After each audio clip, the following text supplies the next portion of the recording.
for Jared if you want to go coordinate anything with Carl, Sally, Brando. Oh, sorry. I skipped a line here. Julia Kays. Where are you? You can go work that out with Mr. Carl Fetcher if you have media. But up next, to the microphone. Give it up. No, I didn't. No, Don. Last time I wasn't ready. Give it up for Jared Young.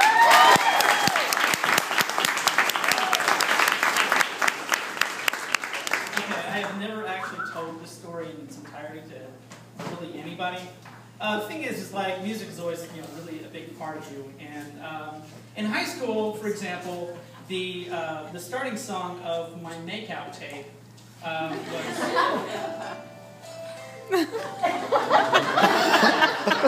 Yes. So it was really important. Music was like really important in that. And so I went through all these little iterations, going from place to place, and I moved to Texas to live with my father. And it was not a good time. And so I told my father that I was moving out as I was packing my car. My friend Larry had flown in. He had just been released from the military. He had flown down, and we were going to drive from Texas to back home to Indiana, where that's where my mom lived. And I was really kind of excited about this because really Texas was kind of like a hellhole for like kind of nerdy gay kid. So moving back to Indiana was so much better. So the thing was like I was still trying to figure a lot of stuff out, but my friend was like a really good friend from high school, and he was probably the one person that I knew in my entire life that was nerdier than me. He was much nerdier than me, but of course he went to the military, and so it didn't change him. He was exactly the same as he was.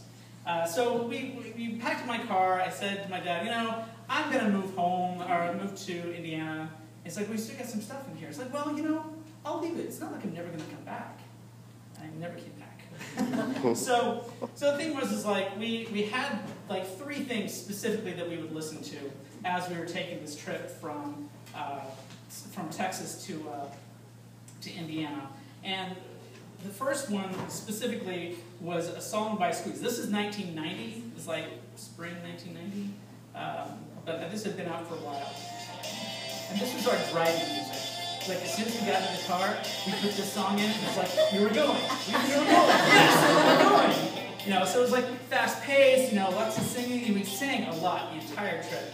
And it was just kind of this chaotic thing. Like we're going down, we're driving through, we go through Fort Worth, and then through Dallas, we're going up through Oklahoma or Arkansas or one of those weird states, And there's all this flooding going on, everything like that. Oh, sorry, I actually shook it and hit it in random. So in any case, but there was other things that we listened to at the time, and I didn't realize that there were people in this world that somehow have this magical link into certain people's brains. At the time I really didn't understand what that meant, and I really understood about 1990. It's just like, yeah, this is a really good song. So this is the other song that we listened to, and of course, it's going to get right into my brain. And I just love this song. It's just great. We got to sing this song. You're going to love this song. Don't you love this song? It's like, yeah, I guess. It's not that great, but okay. So he wanted to put it back on Hourglass. So it was like back and forth between Vogue and Hourglass. It was back and forth.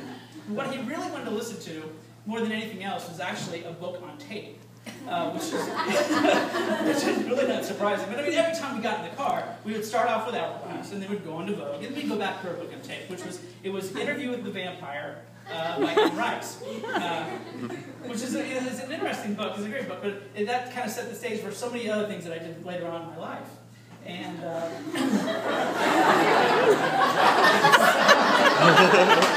sounds much worse than it really was.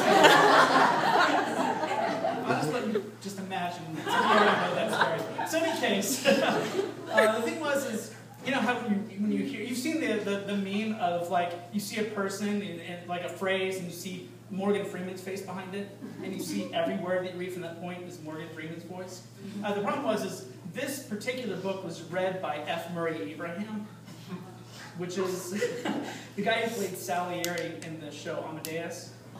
So it's kind of like this older guy, And basically, the way you picture him is he's just got his hair slicked way back, and his bun, and he's very severe looking. So, like the entire time that we read this, this book on tape, I'm picturing this as this younger, beautiful, attractive guy. Like, this is Louis. So it really didn't really kind of work for me. But the story was really interesting. The thing was, as we went along, we had a flat tire, and I'm in the middle of nowhere. One of those states, Arkansas, Missouri, one of those. And so I've got my car. See, we drove in this Datsun 200 SX, which was a piece of crap car. It's one of those that talked, like, ding, the jar is a jar. Ding, the thing is in the ignition. The problem was, it was an older, it was an old car, so it'd be like, boom, the key is drawer is a drawer. And I really didn't understand how they would have something like that. But the thing was, I had everything that I owned. Well, okay, what I left in Texas. But everything that I owned kind of crammed into this little bitty car.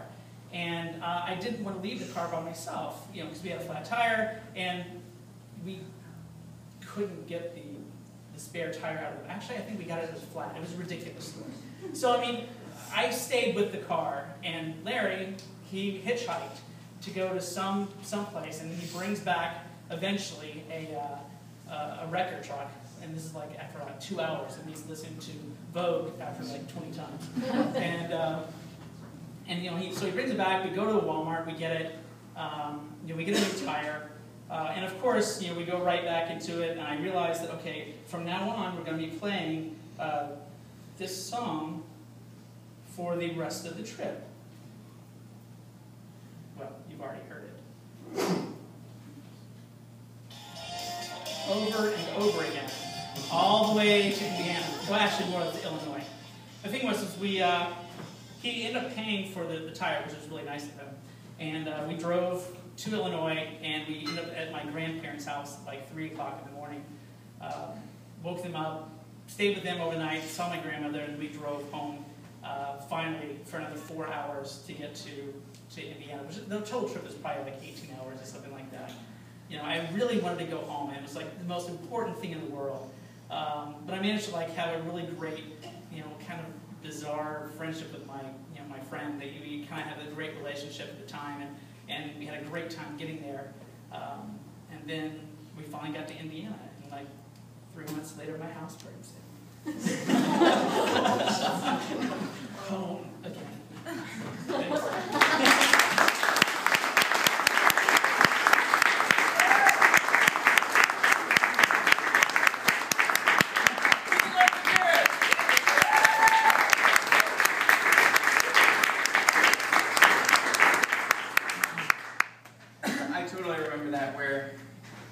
All you had was one tape. Now we have iPods and phones and everything's got music on it, but that's all you listened to. And what was with the side B of every tape? The first song was okay, and the rest were did you even try? It's just like a joke that you put together. I specifically remember, I have a bone to pick with Amy Grant on that one. Heart Emotion, side 1, killer. Side 2, big problem. Give it up for Jared, that's great.